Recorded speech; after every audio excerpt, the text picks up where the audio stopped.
Well, welcome everybody. My name is Emma. I'm one of the pastors here, and I am so excited to be sharing with you this morning.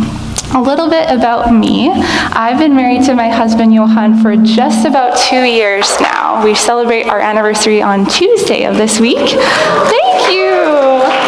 So kind. Thank you so much. So yeah, we are super excited to be here. We've actually just recently moved to White Court. We've been here since May. So I can honestly say I would not recommend moving in a pandemic. Would not recommend it. But you guys have made it such a wonderful experience for us. We have felt so welcomed and so loved. So thank you from the bottom of our hearts for that. So this week, we're continuing our series, All Ears, and we're talking about this idea of becoming a better listener. And this week, we're tackling the idea specifically, how. It's wonderful, we want to become a better listener. We understand that it's important, but how do we do that? What's the practical way that we can become a better listener? And I'd like to start with a story, and I'm going to be fully transparent with you this morning. This story, I'd love to say, it happened way in the past when Johan and I first started dating, and I was immature and young and naive, but this happened a couple months ago. So full transparency, a couple months ago. Here's the story. So we have a small deck in our backyard, and I was so excited because we could have, patio time, dinner on the deck. It was going to be great. And all we needed was a couple of chairs because my parents had gifted us a table. So I'm on the hunt for these chairs. And I finally find some at Walmart. And so I'm driving in the car with Johan. I've convinced him we need these chairs. Let's go to Walmart. So we're in the car. And I distinctly remember him saying this really, important question. And if you know Johan, you'll know that he said it really calmly. He just kind of said the question, "Hey, do you think the chairs will fit in the car?" And my immediate answer was, "Oh, yeah, of course they will. Don't be ridiculous." And if you don't know, we drive a black Honda Civic. So great on gas, gets us from A to B, not a whole lot of room in the trunk or the back seats, right? So if I had really taken a moment to think about this, I might have realized that there was something in this question. But I brush past it, and we're in Walmart, we buy the chairs, we're wheeling them out to the car, and I feel this moment of victory. We've got the chairs. And so I grab one, and I open the car door, and I'm about to stuff it in here.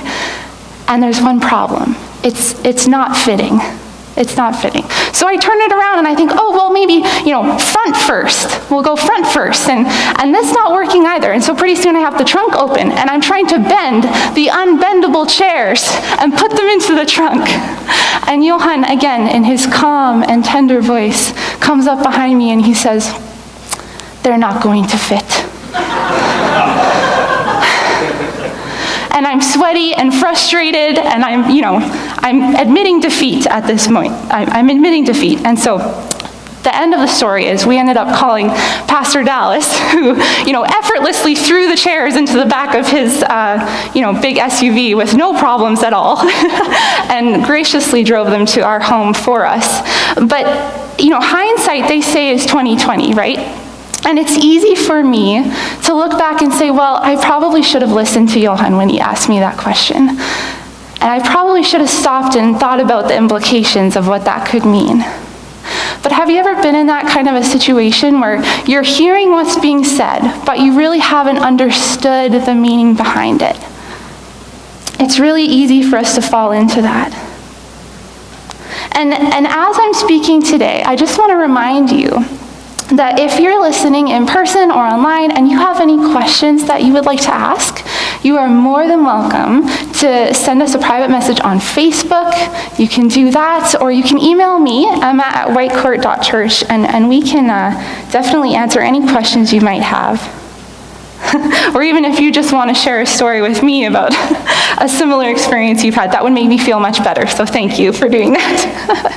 So here's the question, right? How do we become a better listener? I certainly didn't listen in that moment with Johan. And Stephen R. Covey, he writes this book, 7 Habits of Highly Effective People. He says, most people do not listen with the intent to understand, they just listen with the intent to reply. Now, does that sound familiar? And so if this is true, if there's a right way and there's a wrong way to listen, then what do? How do we become better listeners? And today we're actually going to look to the Bible to answer this question.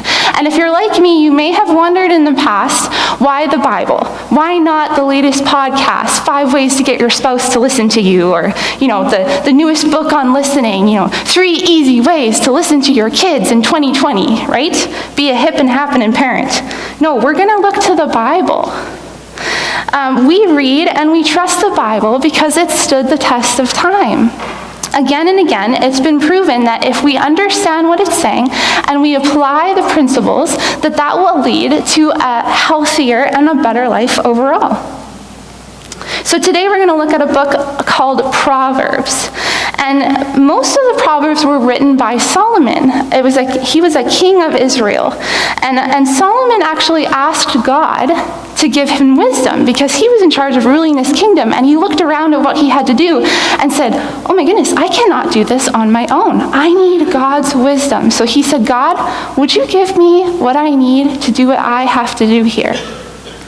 Do you know that God loves to give us what we need? And he's waiting for us to reach up and ask him for something. Is there a situation in your life today where, you're stuck and you don't know which way is up, which way is down, and you need him? He is waiting. He's so good. His heart for us is to help, to come alongside.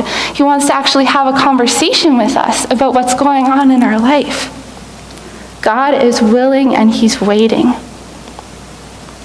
So the word proverb here, we have this book called Proverbs. And what does the word proverb mean? Well, it means a short and clever saying that offers wisdom.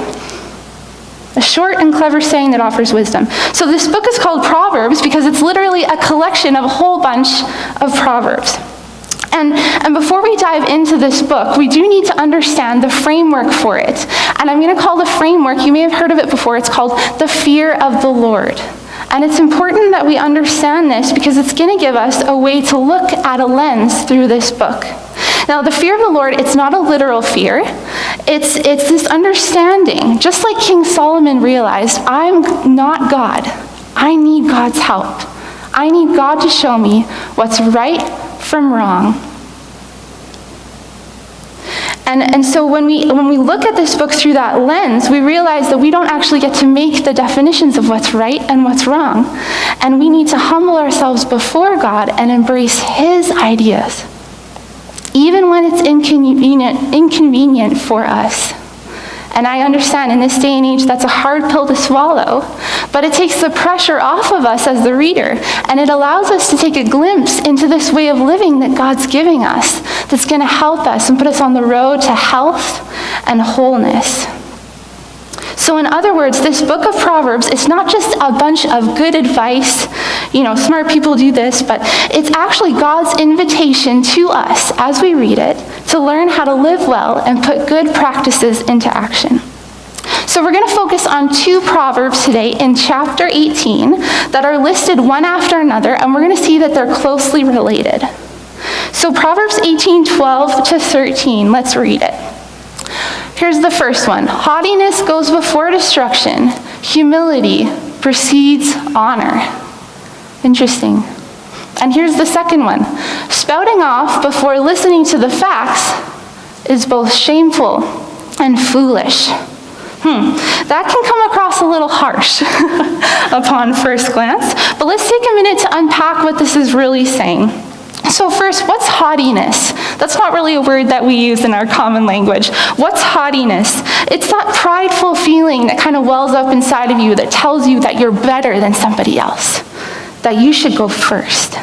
So when we think, this is what it's saying, when we think of ourselves as better than somebody else, we actually set ourselves up for failure. That's the hard truth. But on the flip side, when we're humble and we put someone else's needs before our own, we'll find success in our relationships. Now that's an interesting claim.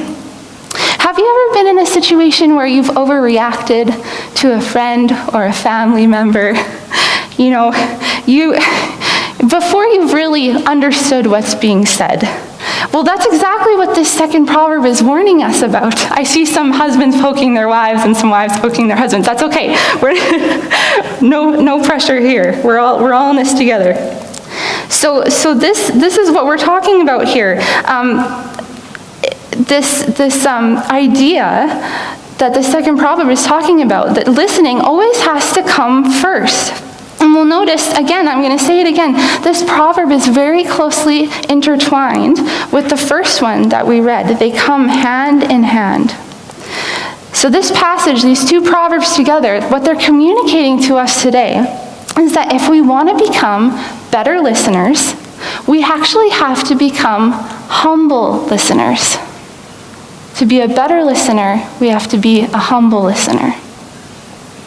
So let's be careful here, because humility can be one of those words that we kind of put on a motivational poster. Or we throw it up on our wall. We have some nice calligraphy or something, but we don't really ever define it. And the best definition that I have ever found so far actually comes from C.S. Lewis in his book, Mere Christianity. And this is what he says. He says, humility is not thinking less of yourself. It's thinking of yourself less. Let's read that again. Humility is not thinking less of yourself. It's thinking of yourself less. So in other words, we're not talking about putting ourselves down. We're simply talking about thinking about somebody else before ourselves. Okay? So with that in mind, let's talk about some practical ways that we can become better listeners by being humble listeners. What does that look like? Let's get it out of the philosophical and into the down and dirty, the gritty day-to-day. Well, first of all, we can speak less and listen more. And if this sounds familiar to you, it's because we just talked about it last week. So good job, you were listening. Wonderful. Johan talked about this idea that we need to listen to others because it's the loving thing to do, and this bears repeating. And I think it's interesting that the book of Proverbs is actually talking about this very same idea that Johan talked about in James way over in the New Testament. It's almost like God is wanting us to get this idea, right? This is very important. And the funny thing about listening, about conversations, is it reminds me of a teeter-totter. Do you guys remember teeter-totters? I used to love them. They're not around so much, maybe not like a safety, might be a safety issue. You don't see them as much around in playgrounds nowadays, but they were really fun. And a conversation is a lot like a teeter-totter. In a good conversation, it moves back and forth. There's a give and a take. You don't have, one side stuck down on the sandbox and one side way up in the air, and the poor kid is dangling in the midair, right? We need to be moving back and forth in our conversations. And our job as good, humble listeners is to make sure that the teeter-totter moves to the right side at the right time. That we aren't competing with our spouse or our coworker or a family member for the need to be right and to prove our point. Now you might be wondering, okay, listen, why should I care about having healthy conversations? And here's the reason. It's because healthy conversations will actually improve our relationships. Have you ever felt that feeling of working through a tough issue with a family member, and there's this point where you think, okay, I'm just going to walk away. I can't deal with this anymore. I need to turn in the towel. But you say no to that feeling and you push through and you say, no, I'm in it for the long haul. I love you and I want to stick this out with you. That's a hard season to be in, but at the end of that season, then you reap the fruit, and there's actually trust that you've built in that conversation because you've stuck it out in those hard times. You've built trust, and those hard conversations that you had actually laid the foundation for later on in that health of the relationship and that trust. So that's why it's important that we become better listeners so we can have better conversations and see growth in our relationships. So that's one thing that we should really focus on to become better listeners, but let's move gears a little bit and talk quickly about something we should stay away from, okay?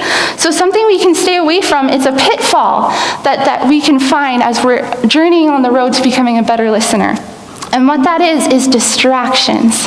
Now, distractions in and of themselves, they're not bad things, but when they work against us, they're not going to help us in our conversations, and we need to weed them out and turn away from them. When we set aside distractions, we communicate to the other person that what they have to say is the most important thing to you in that moment, and nothing is going to get in the way of you hearing that person. So there are these choices that we can make that set ourselves up for good listening. Now, I remember hearing a story from my parents, and it was my mother telling the story, so I'm going to let you know that from the start. It was from her perspective. So when my parents were dating, my dad would take my mom on a date to a restaurant, and he would actually strategize to get to the seat that had the best view of the TV with the sports game. Okay? So he'd kind of maneuver his way around and sit down so that he could see mom and the TV. Okay? Now, did that set him up for good listening? No. And how do you think that worked out for him? My mom is a very smart woman, okay? She caught on pretty fast. Now, they've been married 25 years. And now, he's able to actually sit in the seat where he cannot see the TV.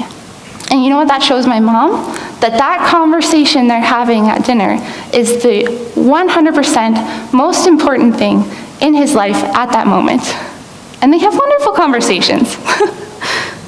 So there are these choices that we have to make when we understand that there's a distraction in our life, and we can choose to say, yes, I am going to have this distraction and kind of, 50-50 it with the conversation, or we can say, no, this is the most important thing to me. And that speaks volumes to those people that we're interacting with. And if you're listening today and you've been in that situation where you've actually been the one talking, and it's been hurtful because somebody has chosen not to listen to you and chosen to actually take the distraction, I want to tell you something today. Jesus is the best listener around. And when we actually put our focus on him and we cry out to him in a moment of desperation, he 100% is listening all the time, again and again and again. There's not one moment that Jesus is not waiting to say, yes, I'm here, I'm here, I'm here, I'm here. I want to hear what you have to say. I'm listening. We need to remember that today. That we have the best listener at our doorstep any moment of the day or night, and all we have to do is cry out to him. So let's move on to this next reason, this next way that we can become a humble listener. And it's by being open to learning something new. So I mentioned earlier that the book of Proverbs is all about giving us wisdom for how to live life well. And often the writer will teach us how to live life well by telling us what a wise person would do. So they'll say, a wise person would yada, yada, yada. Oh, okay, I'll take note of that. So an example of this is later in the chapter, another proverb. It tells us about how wise people actually seek knowledge. They go after knowledge and learning. And it's not a coincidence that the smartest people in this world are lifelong learners. They're just never done. They're never done learning. And what this means for us is that we're actually smarter when we recognize we don't have all the answers. We're actually smarter when we look for opportunities to learn and we say, look, I'd love to hear what you have to say because I don't have it all together and I need your help. I need your knowledge. Have you ever been in a situation where, you've had a disagreement with somebody and you're arguing about whatever it is, and you decide, no, I'm right. I'm going to get my phone out. I'm going to Google this, and then I'm going to show you how wrong you are, right? And you're in the middle of Googling it, and you look at the results, and all of a sudden you realize, oh, I'm actually the one that was wrong, and the other person was right. I've been there. I'll raise my hand.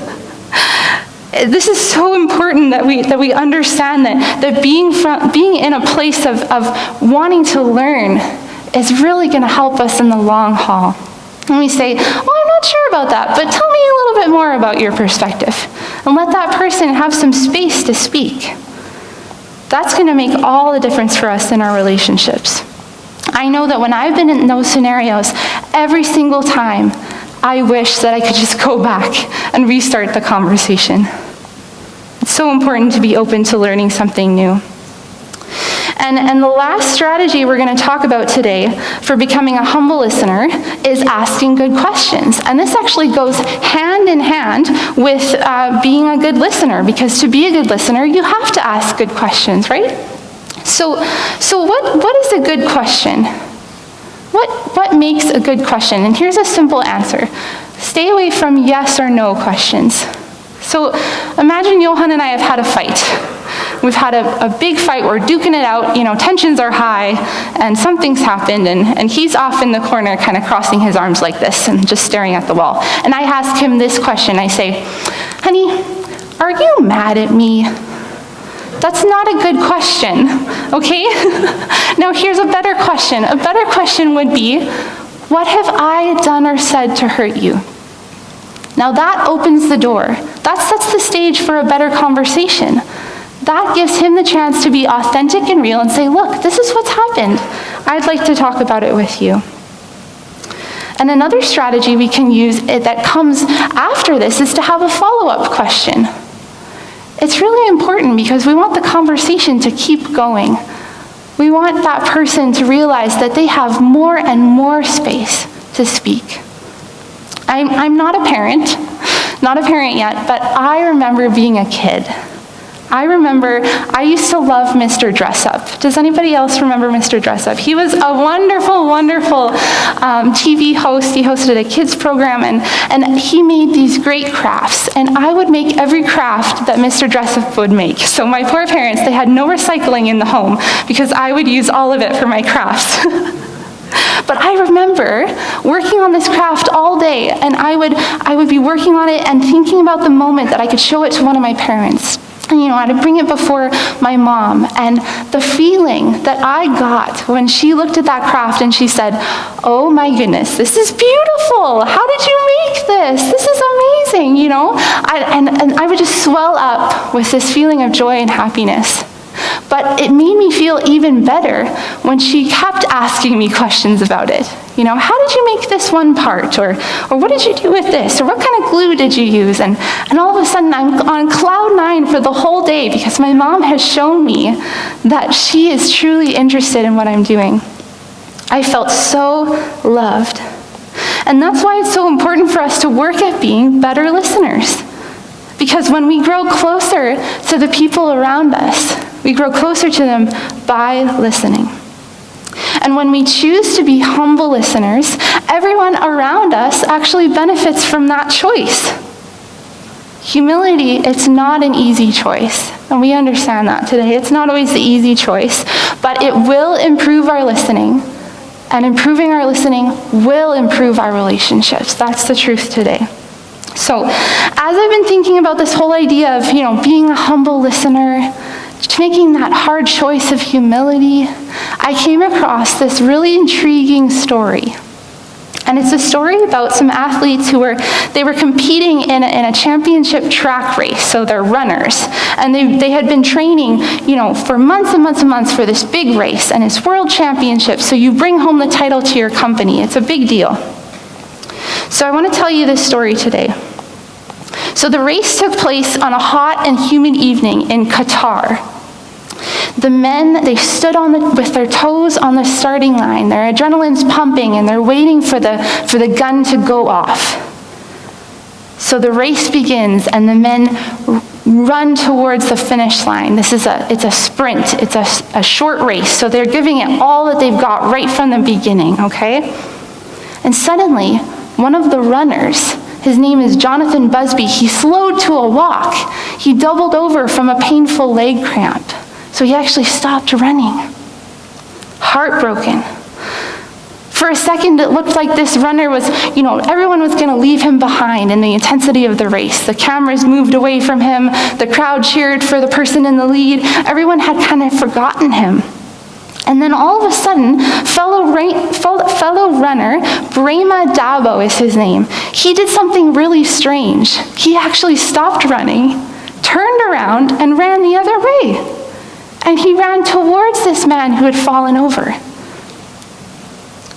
He stopped running. He grabbed the man. He grabbed his arm, pulled him up, and supported him. And together they started running towards the finish line, or walking rather, towards the finish line. After several steps, he actually lifted his whole weight onto him and was fully supporting him, and they shuffled together towards the end of the race.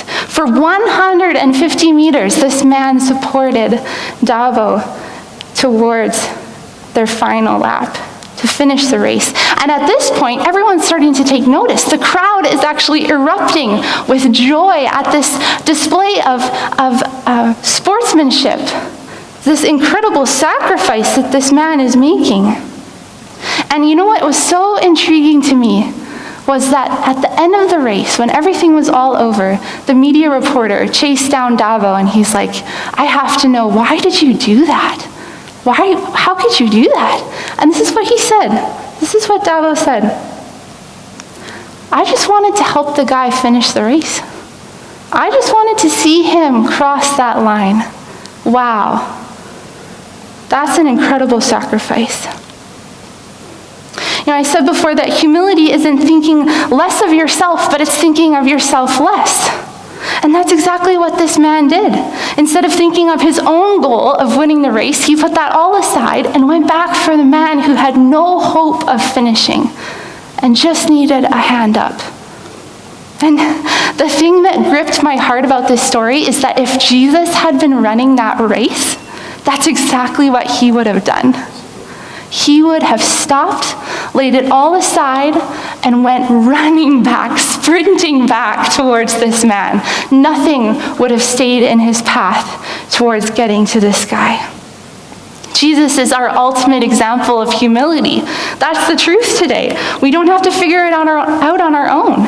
And if you're still exploring Jesus and faith and you're not really sure how you feel about all of this, I actually want to share a quick story about Jesus with you. It's found in the Gospel of John. And if you've ever wondered, where can I start reading the Bible? The Gospel of John is a good place to start. Okay? So here's the story. One day, Jesus was having dinner with his disciples, and his disciples were kind of the people that he spent the most time with. And so they're sitting around eating dinner, and out of the blue, he announces that he's going to wash their feet. And they are shocked. What are you thinking, Jesus? That's ridiculous. You can't wash my feet. And it might sound kind of insignificant to us today. If he wants to wash their feet, what's the big deal? That's fine. But the reality was that this was very strange for a master to do. This was not the place of a master to wash his servants' feet or his disciples' feet. It should be the other way around, actually. Let's think of it a little bit in today's context, okay? This would be like if your supervisor or your foreman, somebody that you work for, showed up at your door on a Saturday morning, you're in your pajamas, he's got rubber gloves in one hand and a bar of soap in the other, and he's like, look, I want to wash your bathroom today. Excuse me? That would be ridiculous, right? But that's the kind of humility that Jesus showed, giving with no hope of receiving. Jesus showed us this perfect humility during his time on earth. He was the perfect example for us. But the reality is, and I've said this before, we aren't going to get it right all the time, and that is okay. So no matter where we are in our journey with Jesus today, if we're just beginning and we're kind of exploring, we're not sure, or we've journeyed with Jesus for many, many years, he's still willing to help us in our relationships. He wants to bring us back to that place of humility and health and wholeness in our relationships. And he realizes it's not an easy step, but he's right there with his hand outstretched. And I can say honestly that that's a relief for me this morning to know that Jesus is there when I need him the most. So can I encourage us today, the next time we have a chance to listen to somebody, let's listen with humility and give them that gift, that space, show them that they are the most important thing for us in that moment. Let's pray together as we close. Jesus, thank you for your great love for us. Thank you for setting the example for us in everything that you did on earth, even going so far as to wash your disciples' feet. Help us in all of our relationships to follow your example, Lord. Help us to be humble listeners. In your name we pray. Amen. Well, thank you for listening. I'm going to invite Johan up. He's going to share a few announcements with us and close our service today.